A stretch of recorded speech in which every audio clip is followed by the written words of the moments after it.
कर्मों का कर्ज वक्त के किसी भी मोड़ पर चुकाना पड़ता है, चाहे वो इंसान हो या जानवर। एक परिवार में एक कुत्ता था जिसे परिवार का हर सदस्य दिल से चाहता था, परंतु वह कुत्ता हमेशा एक कोने में चुपचाप उदास बैठा रहता था।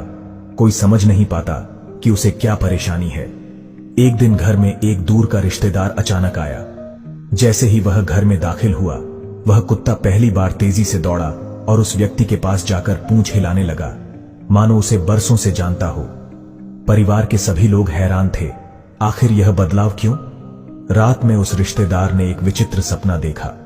उसके दिवंगत पिता सपने में आए और बोले, बेटा, जब मैं जीवित था इस परिवार से मैंने एक कर्ज लिया था, परंतु उसे चुकाने से पहले ही मेरी मृत्यु हो गई।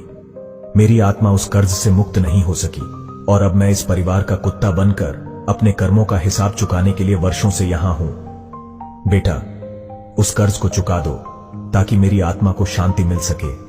अगली सुबह वह व्यक्ति उलझन में था। नाश्ते के समय उसने परिवार से पूछ लिया, क्या मेरे पिता ने कभी आपसे कोई कर्ज लिया था?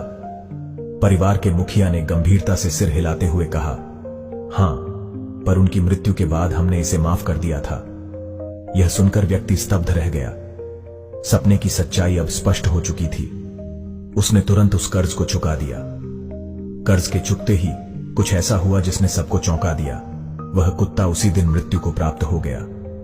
परिवार सदमे में था, लेकिन उस रिश्तेदार को अब समझ आ चुका था कि कर्मों का हिसाब इस जन्म में ही नहीं बल्कि अगले जन्मों में भी चुकाना पड़ता है।